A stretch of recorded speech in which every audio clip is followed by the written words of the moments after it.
Imagine a landscape in 11th century Europe, where the rhythm of the seasons dictates every movement of the plough and every breath of the village. The air is cool, and the only sound is the gentle, rhythmic rustle of wind moving through the tall, dry stalks of autumn wheat. In this world, survival depended on the subtle chemistry of the earth, a science that was practiced long before it was ever fully understood by the people who lived upon it. Our first unexciting fact begins with the transition from the two-field system to the three-field system, a shift so slow it took centuries to complete. In the older two-field system, half of the arable land was planted while the other half remained fallow, absorbing the rain and the sun in a state of quiet recovery. This meant that 50% of a community's potential food source was always sleeping, tucked away under a blanket of wild grasses and weeds. However, as the Middle Ages progressed, farmers began to divide their land into three distinct sections, a change that increased productivity by a seemingly small but mathematically significant margin. One field would be planted in the autumn with winter grains like wheat or rye, which would slowly germinate under the winter snows. The second field would be planted in the spring with crops like peas, beans, or barley, which grew quickly in the warming light of the April sun. The third field remained fallow, resting in silence, waiting for its turn to return to the cycle of life and growth. This simple division meant that only 1/3 of the land was idle at any given time, rather than half, which quietly fueled the growth of European populations.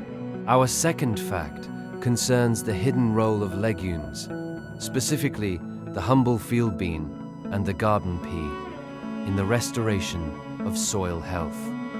Medieval farmers noticed that where beans grew, the grain that followed was always taller, and the heads of the wheat were always heavier with seed.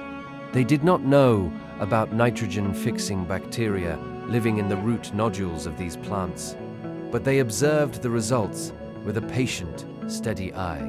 These bacteria, known as rhizobia, pull nitrogen from the air and convert it into a form that plants can use to build their cellular structures. As the legumes grew, they were not just providing protein for the villagers, but were acts of silent charity for the earth itself, depositing nutrients into the dark, damp soil. Imagine the slow growth of these nodules underground, a microscopic process occurring in total darkness and absolute silence. The peas would climb their wooden supports, their tendrils curling with infinite slowness around the rough bark, reaching toward the sun. Beneath the surface, the chemistry of the world was shifting, one molecule of nitrogen at a time, preparing the ground for the next season's cereal crop. Fact 3 brings us to the specific mechanical interaction between the heavy moldboard plow and the long, narrow strips of the open field system. Unlike the light scratch plows of the Mediterranean, the heavy plow used in Northern Europe featured a large wooden board that physically lifted and turned the thick, heavy clay soil. This turning of the earth was essential for aeration, allowing oxygen to permeate the deep layers of the soil where it could reach the thirsty roots of the grain. The fields were arranged in long, thin strips because the heavy teams of 8 oxen were difficult to turn. A longer run meant fewer turns and a more efficient use of the animal's steady, lumbering energy. Picture the oxen moving at a pace of roughly 2 miles per hour, their heavy hooves sinking into the soft earth with a muffled, repetitive thud. The sound of the wooden plow slicing through the soil is a low, scraping hum, a white noise that has echoed across the plains of Europe for over a millennium.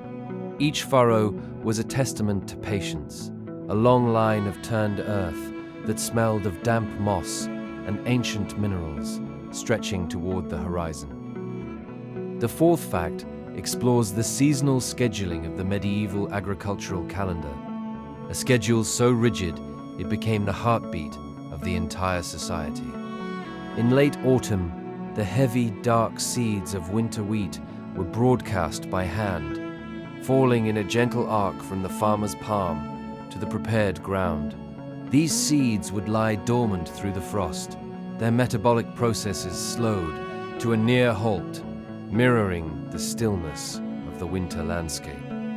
In the spring, the planting of oats and barley provided fodder for the horses and oxen, ensuring that the labor force of the farm remained strong and capable. This staggered planting meant that if a wet spring ruined the barley, the winter wheat might still provide enough flour to keep the village fed through the following winter. It was a system of balance and redundancy, a slow-motion safety net designed to catch the community before it fell into the void of famine. The final fact centers on the fallow field itself, a place of apparent emptiness that was actually a hive of slow, regenerative activity. While no crops were intentionally grown there, the fallow field was far from useless. It served as a communal pasture where sheep and cattle could graze on the opportunistic weeds. As these animals moved slowly across the field, they deposited manure, which acted as a natural, slow-release fertilizer for the soil's future needs. The animals' hooves also helped to lightly compact the surface, preventing the topsoil from blowing away in the high winds of the changing seasons. This was a closed-loop system where nothing was wasted, and the passage of time was the most important ingredient in the recipe for a successful harvest. The silence of the fallow field is the silence of preparation, the deep breath taken by the earth before the exertion of the coming year.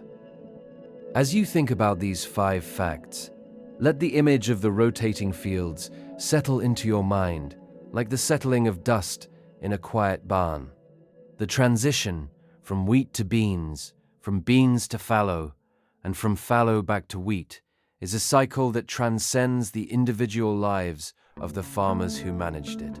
It is a slow, grinding wheel of history, turning with the weight of the earth and the steady pull of the moon and the sun. The soil remains dark and cool, the nitrogen levels rise and fall in a gentle tide, and the oxen continue their slow walk across the long, narrow strips of the world. There is a profound peace in the realization that the foundations of our modern world were built on these unhurried, repetitive, and deeply quiet agricultural practices. The medieval farmer did not rush, the soil would not allow it, and the seasons would not permit it. Instead, they moved in harmony with the slow decay of organic matter and the incremental growth of the green shoots of spring. This is the history of the world in a handful of dirt, a story told in the language of rain, root, and rest. Let the weight of this history press down on you like a warm, heavy quilt, grounding you in the steady, unchanging reality of the earth. The fields are at rest now, the cycle is complete, and the village is silent under the watchful stars of a clear, medieval night. As the last of the harvest is stored away in the dry, dark granaries, the earth prepares for its long winter sleep, and you may do the same. The nitrogen is fixed, the furrows are straight, and the world is in balance. Listen to the silence of the soil, and let yourself drift away into the quiet, rotating cycles of the past. Discover more history by watching the next video. We're eager to share more with you.